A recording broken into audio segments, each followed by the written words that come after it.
passion for the hotel business, coupled with his unique style of speaking in mind, while constantly innovating in the space of hotel consulting, has earned him a reputation that is highly valued by his clients and colleagues.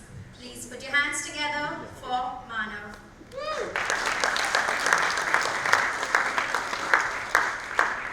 Thank you, Trisha. Good afternoon, everyone.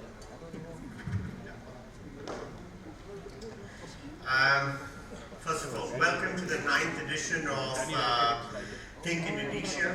It's interesting, right? We had a couple of years in between with COVID not happening, but it's been 10 years since I did my first event in 2014, and my first trip to Jakarta, which was really my first trip, was back in 2013 end.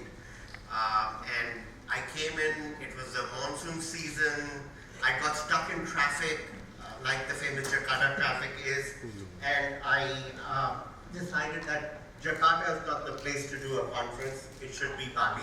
So the fact that we have all of you here is interesting. And yet, you know, when I come back again and again, and I'm here multiple times in a year, so much has changed, and then again, so much has not changed. And so I thought today I'm going to talk more about then and now, and make some comparisons as to how things have changed, at least from a visitor's perspective, and also talk about a few things that has not changed. We have a day and a half of programming ahead of us, and you know, we hope we have quite a few owners who are present in the room. We also have some CEOs. I have Dilip sitting right in front. I have John Flood. I know I met him in the lobby. I have Raj, all of whom are going to be on stage. We have a presentation from Lada, who's speaking immediately after us to tell us some of the legal issues, and Rohit, who I think didn't have a passport till yesterday, but now got a passport because he plays football with some of the people in Thailand and was able to get a passport done in 24 hours. So I'm really grateful to all of you here, and then we have an owners panel towards the end of the day, and hopefully we'll have some interesting stuff coming out of there. So before I go on, we managed to get a round of golf this morning. So those of us who were lucky enough had a really good round of golf. I didn't know that normally we have 4 balls, but in Indonesia, if you pay a little extra, you can have a 5-ball on a course. So we had a 5-ball officially playing a round of golf, so that was interesting. And some of the people had a reasonably good round. And the people are laughing the loudest in the room. I know who we're talking about. No. So, you know, just wanted to see how the conference has evolved. Yeah, we've kind of not really moved, but this is perfect, right? It's below 200 people.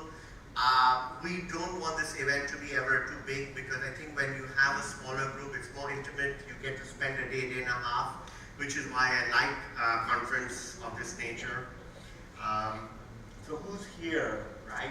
A lot of people from Singapore, India, which is usually a large part of my team that is here, Thailand, Hong Kong, and then a few other countries that are being represented out here.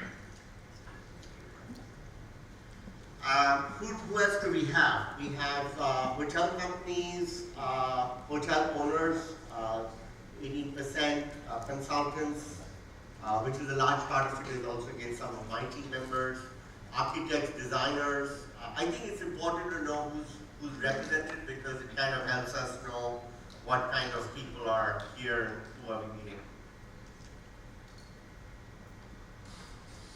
I wish this was slightly better, but we find this across the board.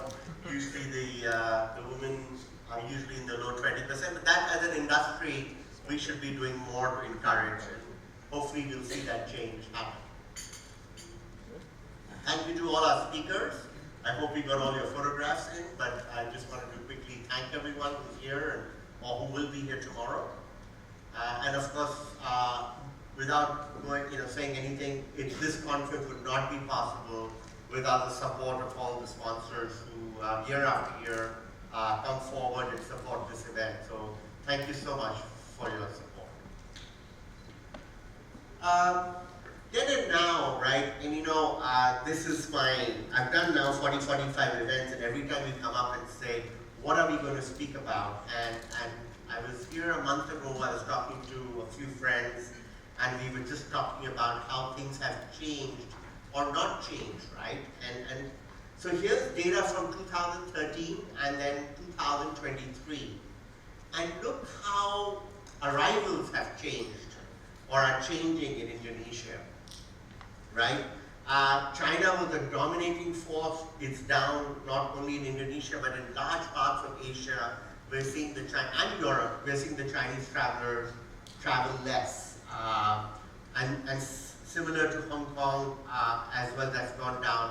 What's going up is obviously, Indians have, that base has grown and is growing. The Japanese traveler is beginning to travel a lot more. And then of course, off a lower base, Philippines, New Zealand, Thailand to some extent, Vietnam to some extent, you're seeing these numbers change, right? But I think it's important to reflect on this because it's very difficult to notice this when you look at it year on year. But when you put it a decade apart, you get a much better trend of where the business is coming. And this is 2023 data. Now, I'll talk to you from one point, from India's point of view. They just started direct flights 5 months ago. And these are big Dreamliner plane coming in. We came in on it yesterday, and you're going to see a lot more Indians traveling. And we're seeing that trend in Dubai, we're seeing that trend in the larger region. So clearly that market is going to grow, particularly for Bali. I think another thing to look at is currencies, right? I'm glad I'm not in Bangalore because that's really hurt. But look, currency depreciation is good in some ways for tourism, but when all the countries are moving down, that also has a role to play, right? So while the IDR has crashed by 44%, so has some of the bigger players, right? The Japanese currency or Indian currency or Australian currency, they're all in the same range in some ways. So that's also helping tourism to some extent.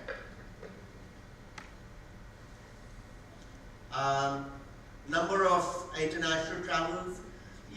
While COVID had a big impact, I think we're back to the 2016 levels.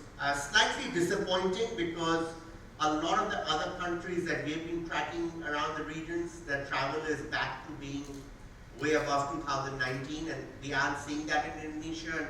And unfortunately, while the Ministry of Tourism is at the conference, they're not here this morning, they're not here this afternoon, sorry, they will be here tomorrow. But that's something that the government and the new government coming in needs to think about as to how they can get more travelers to come in. This is a problem. It's, the infrastructure for road infrastructure all across Indonesia could be that much better. It does cause problems both in, look, I mean, I met with someone earlier a few weeks ago, and they were explaining to me about how Bali has changed, right? Bali 20, 25 years ago used to have a lot of tour groups coming in. And therefore the roads that were built, you would have buses and people would move with large groups from one place to the other. So that traffic problem was not there. Today, you have everyone going in a single motorcycle, moving around, and that's causing a lot of, while it's good, more mobility has come and people can travel, individual travelers, but it's becoming a nightmare for you to move around. And you'll see a few slides related to that which I'll just talk about, right? Look, that's 2013 photograph of Jakarta, and that's 2023, right? We should be focusing more on public transportation. It hasn't happened. And I don't see it happening at the pace that it should to drive not just the local economy, but more tourists, right? Because It took 3 hours to get somewhere, it still takes 3 hours, perhaps in some cases even longer. It's an Indonesian thing perhaps, but you know, there are no footpaths. People don't want to, not encouraged to walk, but I don't have a slide for it, but I did read somewhere that the number of Indonesians who walk is perhaps the least amongst the global countries. So because of that nature, you don't have footpaths. And I know when I'm in Jakarta and I have to go 300 meters or 400 meters, and I'll walk down and people look at me like I'm come from space. But that is the problem, that you don't have a good bus, mass transportation is weak, if I may say so. Number of international travelers in Bali has again is creeping up. It's a huge jump. But you know, again, when you have so many people coming in, there's a problem of traffic and so forth, if you just look at Bali. This was an interesting slide. I was just what I showed earlier of how things have changed, and I'll go back and forth, right? So you have Australians, which were number 1, followed by the Chinese, and then some of these other countries, and then if you go forward, 10 years later, suddenly the Indians have come in. Australians are still dominating, but, and I'll go back so that you can see the slight difference, right? Most of the other countries, so there is a shift. The Japanese has gone down, the Indians have come in. Again, these are arrivals that are coming in. Again, one last time, I'll go back and forth. But that's what's happening. Then we look at, you know, number of flights. So this has gone up again, and to some extent the airport infrastructure has improved from what it used to be, but there's still, I think, ways to go. And that second airport that we keep hearing about hasn't happened. And I don't think it will happen anytime soon. So therefore you have a bottleneck of infrastructure and so forth. I don't know how many of you remember, this was the old airport which was there.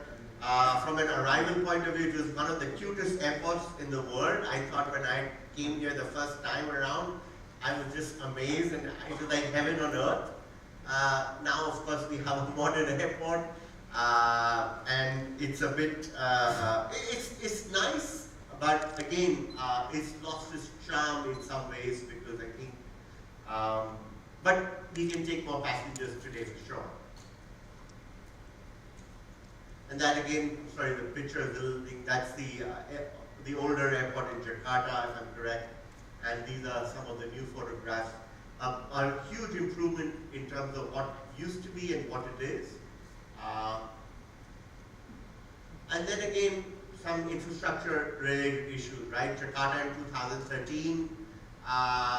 The thing is, these photographs are similar because the next slide I've taken the same locations and the same problems persist, right? So the point is that we want to bring more tourism into the country, but we're not focusing enough on infrastructure development. We're not focusing enough on more airport stuff. But yes, the numbers are going up. So a lot of it is then and now. A lot has changed. And again, yet some of the perennial problems have not necessarily been addressed. And again, just this is, I love, by the way, I don't want you to get me wrong, but I love this because very few countries offer you the kind of street food that Jakarta has to offer or Bali has to offer, and I think that's the strength of this country. And I'm hoping some of this will not change, but yes, you know, and that was then, and then of course now. Thank you so much. I will let Lara come in and start talking about some of the other stuff, and I look forward to seeing you over the next 2 days. Thank you.